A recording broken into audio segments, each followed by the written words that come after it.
तालुका विधी सेवा समिती व वडगाव मावळ बार असोसिएशन यांच्या संयुक्त विद्यमाने महिलांसाठी कायदेशीर प्रशिक्षण शिबिराचे आयोजन करण्यात आले होते। सावित्रीबाई ज्योतिबा फुले यांच्या जयंतीचे औचित्य साधत लोणावळा नगर परिषद या ठिकाणी या कार्यक्रमाचे आयोजन करण्यात आले होते।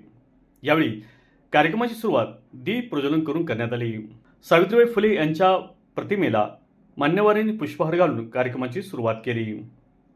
यावेळी तालुका विधी सेवा समिती व वडगाव मावळ बार असोसिएशनचे प्रमुख पाहुणे व्यासपीठावर उपस्थित होते। यामध्ये Rajendra Gade Patil, advocate Suraj Desai, advocate Jayashree Shitole, advocate Savita Todkar, advocate Shakuntala Wadekar, Hamal Panchayat Lonavala Maval तालुका अध्यक्ष राजाराम साबळे, नवी उमेद वस्ती स्तर अध्यक्ष निशा जालिंदर शिंदे, ॲडव्होकेट वैशाली साबळे, आयोजिका संगीता पवार, सरपंच।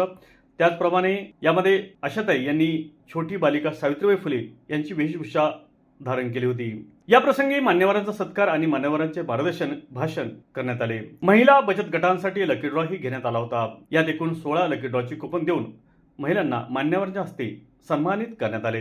कार्यक्रमाचे सूत्रसंचालन ॲडव्होकेट वैशाली साबळे यांनी केले, तर कार्यक्रमाचे आभार संयोजिका संगीता पवार यांनी केले।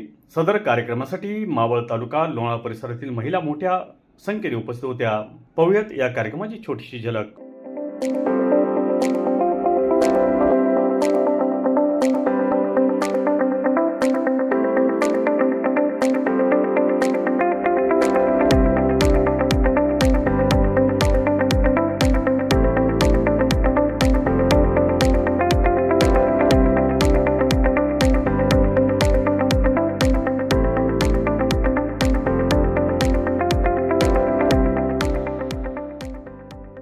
Savitribai Phule 1831-1897 was India's first female teacher, a pioneering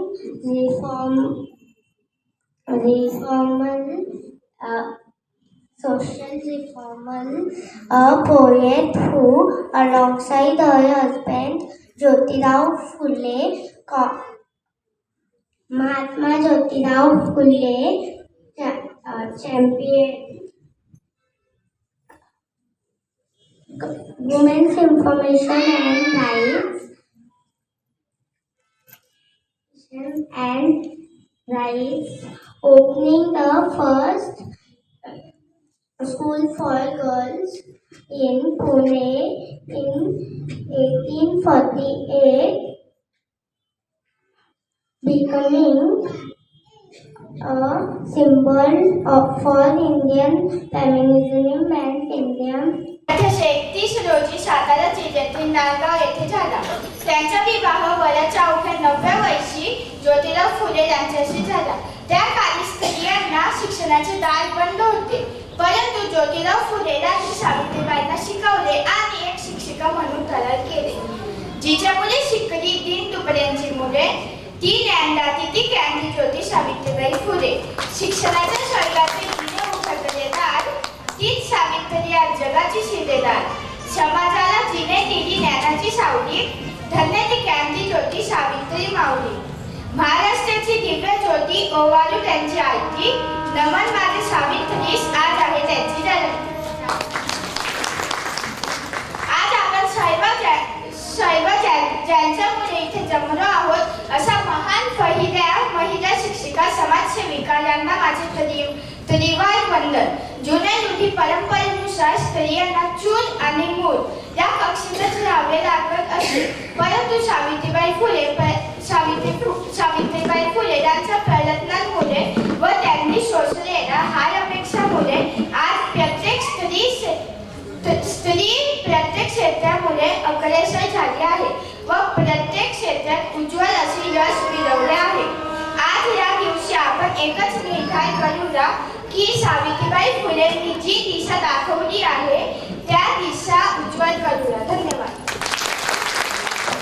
त्या काळात काही अन्याय करणाऱ्या लोकांकडनं संबंधित महिलेला गरोदरपणा सुद्धा यायचा। अशा परिस्थितीमध्ये एक तर तिच्याकडे आत्महत्येशिवाय पर्याय राहायचा नाही, आणि दुसरा पर्याय एक तर मुलाची किंवा मुलाला मारून टाकणं। ह्या दोन गोष्टी त्यांच्यापुढे होत्या, त्या घडत होत्या आणि हे सावित्रीबाईंच्या लक्षात आलं.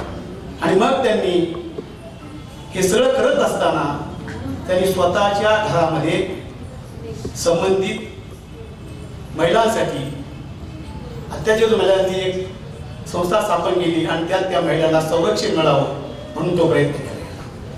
त्यातनं काशीबाई नावाच्या एका महिला, अशाच महिलेला मूल झालं आणि ते त्यांनी दत्तक घेतलं आणि त्या मुलाला डॉक्टर बनवलं.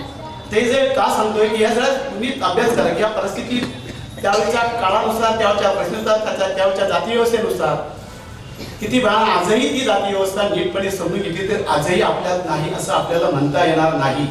ती आजही आपल्यात नाही. मी ही मानसिकता घालण्याचं काम त्या काळात त्यांच्या पद्धतीने त्यांनी केलं. हे सगळं करत असताना त्याला त्या काळातल्या समाजाला कसं तोंड देता द्यावा लागला असेल याचा विचार जर आपण केला तर खोलात जाऊन विचार करावा लागेल की त्यांच्याबद्दल बोलणं, त्या माऊलीबद्दल बोलणं हे इतकं सोपं नाही. कारण त्यावेळची परिस्थिती, त्यावेळच्या स्त्रियांचं आलेलं बंधन, या सगळ्या गोष्टी समजून घ्यायच्या आहेत. हे सगळं करत असताना आज या ठिकाणी जे तुम्हाला अत्यंत मोलाचं मार्गदर्शन त्याला जोडून केलेले ते राजेंद्र गाडे पाटलांनी याचे कायद्याची निर्मिती त्याच्यात त्यांचं योगदान आहे. त्या काळात त्यांनी गेले लढे, त्यातून निर्माण झालेली ही सगळी याची व्यवस्था, त्याचबरोबर माने सरांनी जो आता तो बचत गटासंदर्भात आपल्यासमोर मांडणी केली ती अत्यंत सुंदर अशी मांडणी होती. त्याचा विचार आपण सर्वच महिला निश्चित करतील. कारण या ठिकाणी जोडलेल्या काही महिला निश्चितपणे आमच्या चळवळीच्या अत्यंत जवळून गेलेल्या आहेत. मग त्या उमळेबाईंच्या सोनासी इथं, त्याचबरोबर राठोडे पाटील असतील, अनेक राठोडेबाई असतील, अनेक महिला या ठिकाणी नावात विसरतोय, पण याही महिला त्या काळात होत्या. इथून आलेल्या कामशेट्यात आमच्या सस्तरी चळवळीत घरकामगाराचं काम करणाऱ्या बेंकरबाई असतील किंवा आमच्या खंडाळ्यात काम करणाऱ्या, घरकाम करणाऱ्या, माळीकाम करणाऱ्या गोंडेबाई असतील. मी सगळ्यांची नावं मला माहीत नाही, पण आज तुम्ही या ठिकाणी उपस्थिती दाखवली. ती उपस्थिती अत्यंत मोलाची. विषमतेच्या विरुद्ध त्या लढल्यात. समता कशी येईल, समताधिष्ठित समाज कसा बनल, अशा पद्धतीने त्यांनी केलेला तो संघर्ष होता. आणि तो संघर्ष आज आपल्या समोर ते एक मोठं उदाहरण आहे. आणि तेच घेऊन जर आपण पुढे चाललो, कितीही मोठ्या अडचणीत आपण सावरलो, तर सावित्रीबाईंचं नाव पुढे घेतल्यानंतर लक्षात येतं की त्या काळात ही महिला शिल्लक मग आपण आपल्याला लढू शकतो, आपण लढू शकतो असा विचार सुद्धा आपण घेऊ शकतो. आज आपल्याला या जयंतीनिमित्त तुम्हाला मला सांगायला संधी मिळाली. ही संधी तुमच्या व्यवस्थापक या कार्यक्रमात आयोजक विषयी डोंगरी साहेब हे घेतात. त्याचबरोबर सगळ्या तुम्ही महिला. आता आपण डायरेक्ट धर्माकडे होतो की आपण धर्म आणि धर्मग्रंथ हे सांगितल्याशिवाय महिलांचे कायदे समजून घेण्याच्या आधी हे कायदे करण्याची पाळी आपल्यावर का आली. आपण पहिल्यांदा हिंदू धर्माकडे वळू. तर हिंदू धर्मात महिलांना अधिकार नव्हते का, वेदाने अधिकार दिले नव्हते का, महिलांना चूल आणि मूल ह्याच्यात गुंतवलं होतं का, तर तसं नाही. हिंदू धर्मामध्ये महिलांना खूप मोठे अधिकार दिले होते. मैत्रेयी, गार्गी ह्या विदुष होत्या, म्हणजे त्या काळातल्या विद्वान स्त्रिया होत्या. त्या वेदाच्या ऋचा रचत, त्या सर्व धर्मकार्य पार पाडत, ज्या वेळेला यज्ञ करत त्यावेळेला यज्ञामध्ये या विदुषी मोठ्या संख्येने भाग घेत. मैत्रेयीला जे तत्वज्ञान आहे ते तत्वज्ञान मैत्रेयीने वेगवेगळ्या ठिकाणी वेदामध्ये सांगितलेलं. मग वेदामध्ये जर समजा स्त्रीला महत्वाचं स्थान होतं, मग ती 100 वर्षापूर्वी 150 वर्षापूर्वी ही मर्यादित कशी झाली. तर इसवी सन पूर्व म्हणजे 25व्या वर्षा 2000 ते 2500 या कालामध्ये इसवी सन पूर्व एकूण 14 मनुला आणि मनुस्मृती ही 14 म्हणून लिहिलेली मनुस्मृती हा स्त्रीच्या दुःखाचा प्रारंभ आहे असं महिला विषयक संशोधन करणाऱ्या अनेक PhD केलेल्या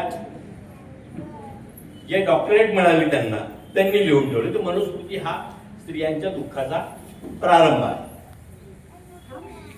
त्यानंतर हिंदू धर्मात सती जाणं हा प्रकार आला.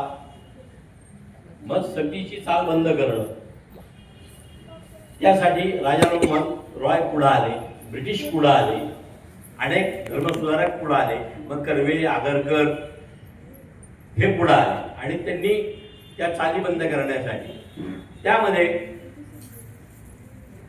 150 वर्षापूर्वी महात्मा फुले आणि सावित्रीबाई फुले यांनी स्त्री शिक्षणाचं काम चालू केलं आणि ते अतिशय मोठं काम आहे.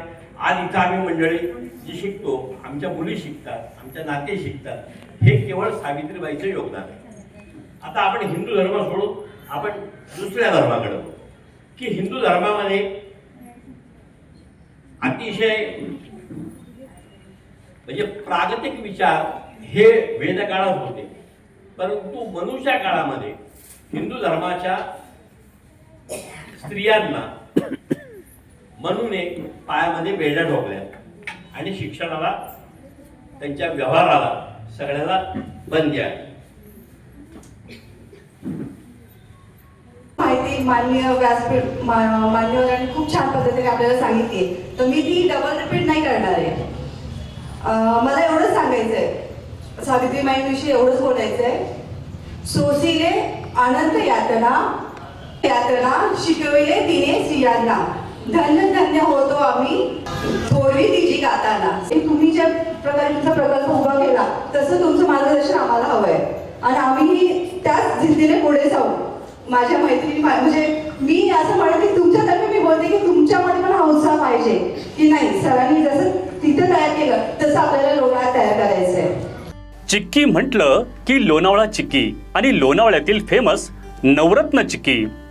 शुद्ध स्वादिष्ट चिक्कीचे अनेक प्रकार उपलब्ध. काजू, बदाम, पिस्ता, केसर तसेच उत्कृष्ट क्वालिटीचे शेंगदाणे, नारळ, चणा डाळ आणि इतर पदार्थांपासून बनविलेल्या उत्कृष्ट चिक्की अर्थातच नवरत्न चिक्की. नमकीन, फज, स्वीट्स आणि बेकरी प्रॉडक्ट्स आपल्या सर्वांसाठी. शिवाय दर्जेदार ड्रायफ्रुट्स आणि बच्चे कंपनीच्या आवडत्या चॉकलेटच्या भरपूर व्हरायटीज. नवरत्न चिक्की 1 आणि 2 मार्कर मंजिल, MG रोड, रेल्वे स्टेशन जवळ, लोणावळा.